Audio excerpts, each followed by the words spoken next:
오늘 본문은 예수님께서 이제 예루살렘으로 어떻게 보면 공식적으로 입성하시는 장면을 보여주고 있습니다. 12절에서 지금 얘기하고 있는 명절은 유월절을 지금 얘기하는 거거든요.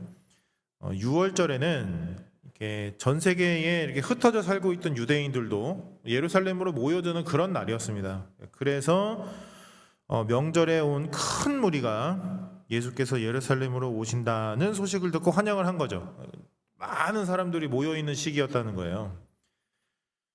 그래서 이제 다들 잘 아시다시피 종려나무 가지를 흔들면서 호산나 찬송하리로다 주의 이름으로 오시느니 곧 이스라엘의 왕이시여 하면서 그 모여 있는 무리들이 예수님께 찬송을 드렸다라는 겁니다. 그리고 그 한복판을 예수님께서 어린 나귀를 타고 이렇게 전진하시죠. 그리고 결국 그건 스가랴 선지자의 예언을 성취하는 것이었다. 이렇게 설명하면서 마지막으로 이제 바리새인들의 어떤 걱정스러운 탄식으로 끝나는 게 오늘 본문의 내용입니다. 이 오늘 본문의 어떤 그 표면적인 분위기는 그래서 굉장히 밝고 긍정적이죠. 명절에 모인 큰 무리들이 예수님이 오신다는 소식을 듣고 막 그 종려나무 가지를 흔들면서 호산나 호산나 찬송을 하고 이스라엘 왕이라고 경배를 하고 예수님은 그 한복판을 행진을 하고 그리고 이제 바리새인들은 반대로 절망하는 것 같은 이런 본문의 이야기들은 어떤 굉장히 큰 승리의 축제를 연상하게 합니다. 굉장히 밝고 신나요. 그런데 오늘 본문을 조금만 더 묵상해 보면 이런 오늘 본문의 표면적인 분위기와는 다르게 이 장면이 그렇게 긍정적이거나 밝지만은 않다는 걸 깨닫게 됩니다. 오히려 더 씁쓸하고 더 안타까운 마음이 오래 남아요. 왜냐하면 이제 이 오늘 본문이 있고 나서 며칠 후가 되면 오늘 본문에서 호산나 찬송하리로다 주의 이름으로 오시니 곧 이스라엘의 왕이시여 하면서 이렇게 찬송하던 그들이 결국은 그들이 소리 지르되 없이 하소서 없이 하소서 그를 십자가에 못 박게 하소서 하는 자들로 돌아설 것이기 때문입니다. 결국 오늘 본문에서 찬송하던 그들이 예수를 십자가에 못 박으라고 외치는 사람들이 될 거라는 거예요. 그러고 보면 오늘 본문의 예수님이 오히려 굉장히 외로워 보인다라는 걸 좀 느끼게 됩니다. 14절 보시면 예수는 한 어린 나귀를 보고 타시니 이렇게 나와 있죠. 그러니까 아마 다른 왕들 같았다면 어떤 그 멋진 백마를 타고 막 바람에 그 갈퀴를 휘날리면서 이렇게 막 내달렸을 그 순간에 예수님은 어린 나귀를 타시는 거예요. 말씀을 성취하기 위해서. 그래서 15절에 이렇게 얘기하죠. 이는 기록된 바 시온 따라 두려워하지 말라. 보라 너의 왕이 나귀 새끼를 타고 오신다 함과 같더라. 이 말씀을 성취하기 위해서 나귀를 타고 입성하시는 거예요. 그런데 심지어 그걸 아무도 몰라요. 예수님을 찬양하는 그 수많은 무리들 가운데에 예수님이 왜 나귀를 타시는지 아는 사람이 한 사람도 없었다. 이렇게 얘기하는 겁니다. 심지어 제자들도 몰랐다. 16절에 그래서 이렇게 얘기하는 겁니다. 제자들은 처음에 이 일을 깨닫지 못하였다가 이렇게 얘기하잖아요. 그러니까 이때는 몰랐다는 거예요. 도대체 예수님이 왜 나귀를 타고 가시는지. 아무도 이걸 몰랐습니다. 그러니까 정말 예수님이 누구신지, 지금 예수님이 무엇 하고 계시는지를 제자들도 몰랐다. 아무도 몰랐다. 그 한가운데를 예수님 홀로 어린 나귀를 타시고 묵묵히 전진하고 계시는 장면이 사실은 오늘 본문인 겁니다. 뭐가 문제였을까? 도대체 뭐가 그들의 눈을 가렸을까? 그리고 뭐가 결국은 그들을 돌아서게 만들었을까? 무엇보다 그들에게는 자신들이 바라던 왕, 메시아가 따로 있었습니다. 온통 유월절에 모여서 예루살렘에 입성하시는 예수님을 보면서 호산나 호산나 이스라엘의 왕이여 하던 그들에게는 다른 메시아가 있었다는 거예요. 그들이 기다리던 왕, 그들이 바라던 메시아는 로마의 압제로부터 자신들을 해방시켜 줄 수 있는 그런 왕이었거든요. 그들이 그렇게 기다리던 이스라엘의 메시아는 로마를 비롯한 아주 그 오랜 강대국들의 지배하에서 자신들을 해방시키고 오히려 이스라엘이 온 열방을 다스리고 통치하게 할 그 왕, 그 메시아였어요. 그들에게 예수는 그런 메시아였고 심지어 그런 메시아여야 했습니다. 당신은 그런 메시아여야 합니다 했다는 거예요. 그래서 그렇게도 목소리 높여서 외쳤던 겁니다. 호산나 찬송하리로다 주의 이름으로 오시는 이 곧 이스라엘의 왕이시여. 이렇게. 그러니까 지금 완전히 다른 믿음, 완전히 다른 기대로 이 찬양을 예수님께 올려드리고 있었던 거예요. 게다가 제자들도 예수님을 제대로 알지 못했습니다. 여태 예수님과 함께 해왔잖아요. 사실 여태 여기까지 예수님과 같이 먹고 같이 자면서 여기까지 왔어요. 여태 예수님의 가르침을 들어왔고, 여태 예수님의 기적을 체험해왔고, 여태 예수님의 세례를 행했고, 여태 예수님의 사역에 동참했지만 그들은 예수님을 제대로 알지 못했습니다. 놀라운 건 요한이 이 이야기를 기록하고 있다는 거예요. 17절에서 18절 보시면 나사로를 무덤에서 불러내어 죽은 자 가운데서 살리실 때에 함께 있던 무리가 증언한지라 이에 무리가 예수를 맞음은 이 표적 행하심을 들었음이러라. 이걸 기록하고 있다는 거예요. 그러니까 무리를 포함해서 제자들은 말할 것도 없죠. 그들은 예수님께서 죽은 자를 살리시는 자라는 것까지도 알고 있었다는 거예요, 사실. 그들은 예수님께서 부활의 기적을 일으키시는 분이다, 그것도 할 수 있는 분이다라는 걸 함께 보고 함께 체험한 자들이었어요. 그걸 알았다고요.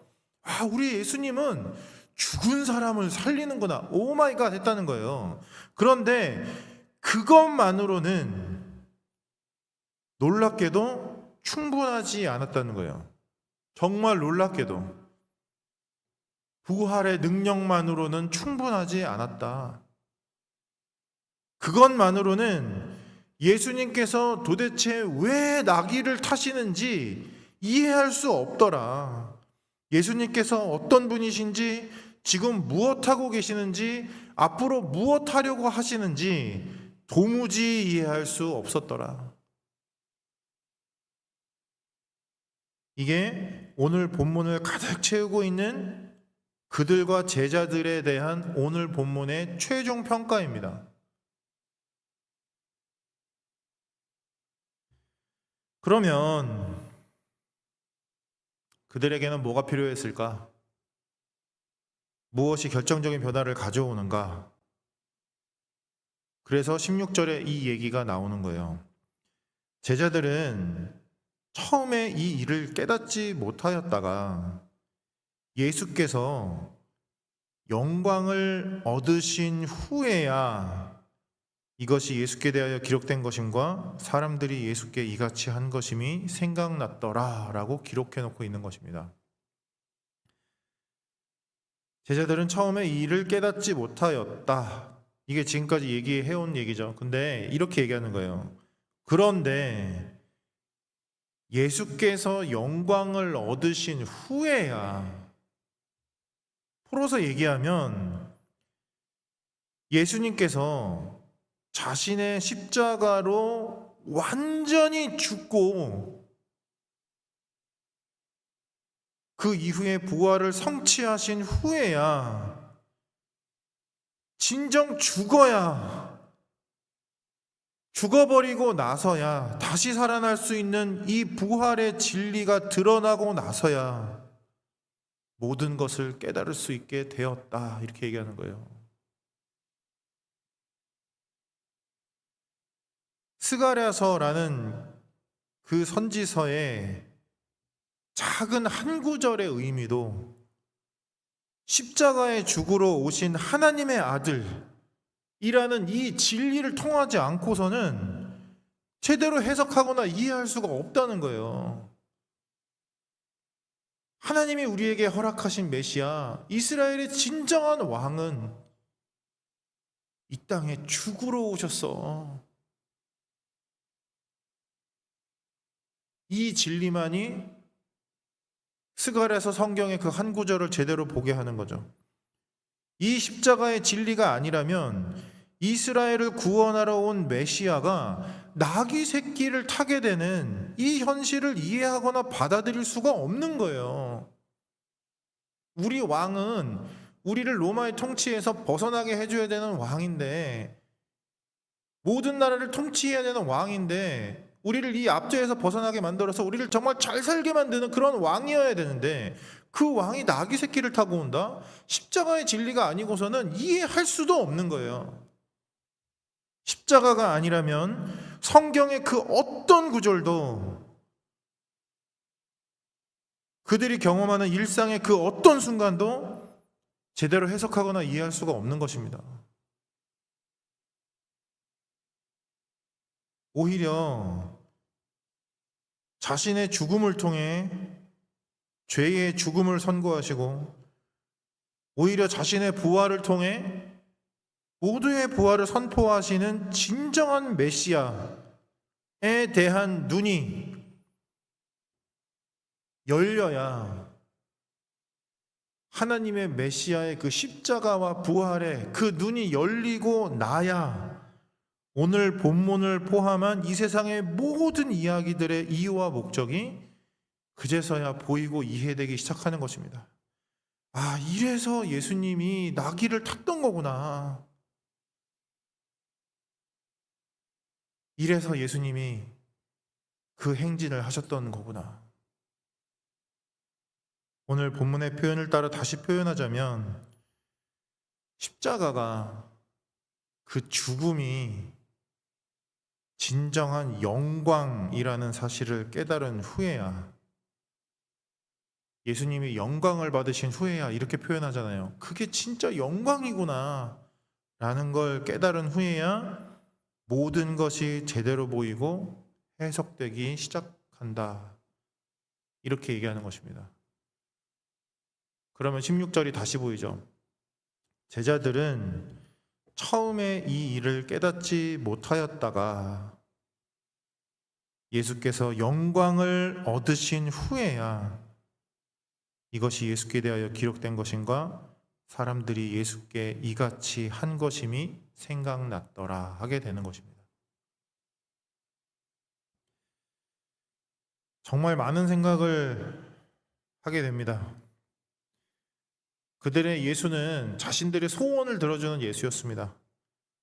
그들의 예수는 십자가가 없는, 십자가를 통과하지 않은 그냥 부활의 능력을 갖고 있는 예수였습니다. 그래서 그들은 제대로 주님께 찬양할 수 없었고, 그래서 그들은 예수님의 어떤 말이나 어떤 행위도 제대로 이해하거나 깨닫지 못했습니다. 그래서 결국 그들은 예수님을 십자가에 못 박는 자들이 돼버리고 말았어요. 그들의 열정이나 그들의 분위기, 그냥 많은 사람들이 모여서 막 신나고 그 떠들썩한 분위기로 호산나 호산나, 그 현장이 얼마나 뜨겁고 얼마나 멋있었을까요? 그런데 그런 그들의 열정이나 분위기가 그들의 본질이나 그들의 어떠함을 증명할 수 없었습니다. 호산나 호산나 예수님을 찬양했던 그들의 열기가 그들의 존재나 그들의 신앙을 보증해 주지 않았다고요. 그들의 모습을 보면서, 그들의 찬양을 들으면서 아, 저들의 신앙은 진짜다 라고 할 수 있는 근거가 저 아무것도 없었다는 거예요. 게다가 그들의 규모, 그들의 외형도 일시적인 영향력뿐이었습니다. 아무리 많은 사람들이 모였어도 그건 잠시 잠깐뿐이었다는 거예요. 그래서 19절에 이렇게 표현하죠. 바리새인들이 서로 말하되 볼지어다 너희 하는 일이 쓸데없다. 보라 온 세상이 그를 따르는도다 하니라 하면서 뭔가 바리새인들이 절망하고 좌절하는 것처럼 보이지만 결국 이 바리새인들도 자신들을 따르는 사람들의 규모, 자신들을 따르는 사람들의 인원수, 머릿수가 중요한 사람들이었거든요. 결국은 규모나 외형을 따지는, 그것을 위해서 그것에 매여 사는 그들, 바리새인들에게는 이게 잠시 이렇게 통할지 몰라도 결국 이게 본질이 아닌 거예요. 돌아서면 십자가에 못 박으소서, 십자가에 못 박으소서 하는, 결국은 그렇게 돌아서게 되는 그 열정, 그 열기, 그 인원이나 그 규모가 도대체 무슨 의미가 있냐 말이죠.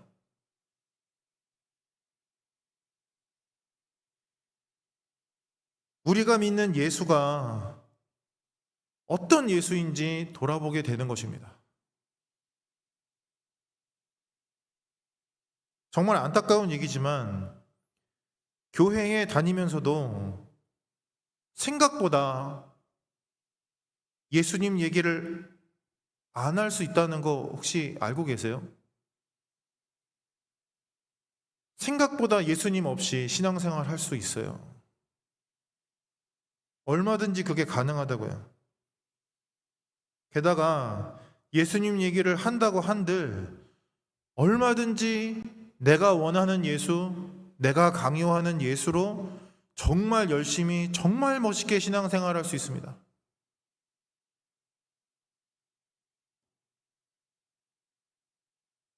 내 입으로는 예수, 예수 찾는데 결국엔 들어보면 내 소원 들어주는 예수인 거예요.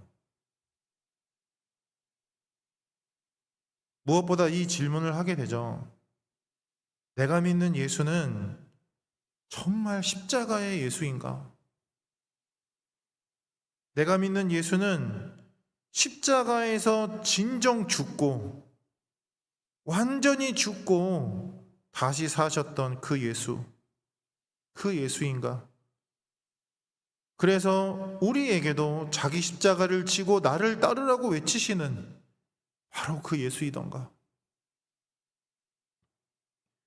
오히려 우리는 무엇으로 우리의 본질을, 우리의 중심을, 우리의 신앙을 확인하고 증명하고 있던가?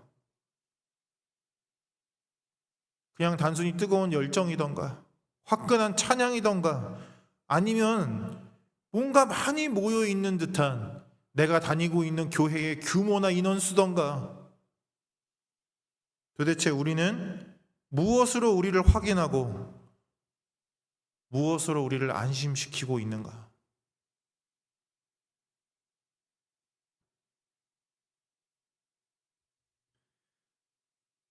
부디 오늘 이 새벽에 우리의 중심을 다시 확인하고 다시 점검하고 우리의 예수를